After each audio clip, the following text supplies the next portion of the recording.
right, let's talk about something in English grammar that trips up pretty much everyone at some point. Present simple versus present continuous. We're going to dive in and finally make it all make sense. So, let's start with a classic. You've probably heard someone say, "I'm wanting a pizza." And you totally get what they mean, but to a native speaker, it just sounds a little off. Figuring out why that is, well, that's the key that unlocks this whole thing. So yeah, the correct way to say it is just, "I want a pizza." Simple. But the big question, the important one, is why. And I promise you, by the end of this, you're not only going to know why, you'll have a super easy framework to get it right every single time. Okay, so here's the absolute core of it all. The entire secret boils down to one fundamental difference: action verbs versus state verbs. If you can get this one idea, everything else is going to click right into place. It really just comes down to this. Action verbs are things you actively do. Eating, running, working, that kind of stuff. You can use them in either tense, no problem. But then you have state verbs. These describe a condition, not a physical action. Things like knowing something or wanting something or believing. And here's the golden rule. These guys almost always stick with the present simple. You just don't add that ing. And hey, take a look at this.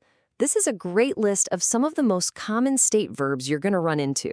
You see words like love, hate, want, need, know, believe, seem. These are the ones you got to watch out for. They're all about feelings, thoughts, and what your senses are picking up, not physical actions. And here's how that rule plays out in real life. You wouldn't say, "I am wanting something to eat." Nope. You just say, "I want." Same thing over here. It's not Anne isn't seeming happy, which sounds a little robotic, right? It's just Anne doesn't seem happy. Because wanting and seeming are states. They aren't actions that are being performed. Okay, so I know what you might be thinking. Literally, you might be thinking, hang on a second, what about the verb think? You're using it with ing right now. And yeah, you're absolutely right.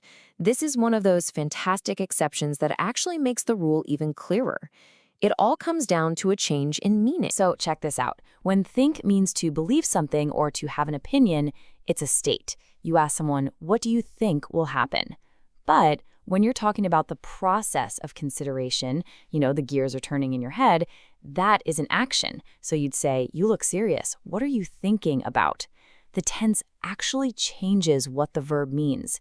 It's pretty cool. Now, the same logic, where a word's meaning can change its grammar, also applies to our senses. So let's look at verbs like see and hear, where the rules can be, well, surprisingly specific. For your senses, the general rule is actually pretty simple. If you're talking about just your passive ability to perceive something, your ability to see or to hear, you don't use the continuous tense. It's just something your senses are doing naturally, not an action you're actively performing. For example, you'd ask someone, "Do you see that man over there?" Not, "Are you seeing him?" And if you walk into a stinky room, you say, "This room smells," not, "This room is smelling."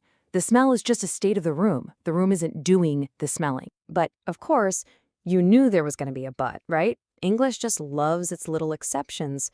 So what happens when the verb to see means something completely different, something that has nothing to do with your eyes? And here's the twist. In a sentence like this, "I'm seeing the manager tomorrow morning," seeing doesn't mean you're looking at them. It means you're meeting with them. And a meeting is a planned event. It's an action. So in this context, using the continuous, "I'm seeing," is not only correct, it's exactly how you'd say it to get that specific meaning across. This whole idea of permanent versus temporary also shows up when we describe people. There's a really subtle but incredibly powerful difference between talking about someone's core personality and their behavior in a specific moment. Just look at this contrast. If you say, "He is selfish," you're describing his general character. It's a permanent quality about him. But if you say, "He is being selfish," you're talking about his actions right now. He might not always be like this, but in this moment, he is behaving in a selfish way. That little phrase, "is being," turns a personality trait into a temporary, controllable action. Now, here's the limit on that. You can only use "is being" for actions that a person can actually control. You can't use it for involuntary states that are just happening to them. And this is exactly why you can say, Sarah is very tired, but you would never ever say, Sarah is being tired. It just sounds wrong. Why? Because being tired isn't a behavior she's choosing. It's a state she's in. The same thing goes for being hot or cold or thirsty. Okay, for our last point, let's talk about a couple of verbs that are much more flexible. This should be a nice little break from all these strict rules. Let's talk about how you look and how you feel. With verbs like look and feel, you can often use either the present simple or the present continuous, and the meaning is almost identical. You look well and you're looking well are both perfectly fine. Same with asking, how do you feel, or how are you feeling? In these cases, English actually gives you a choice, and both sound completely natural. So we've gone from state verbs all the way to having meetings with the manager.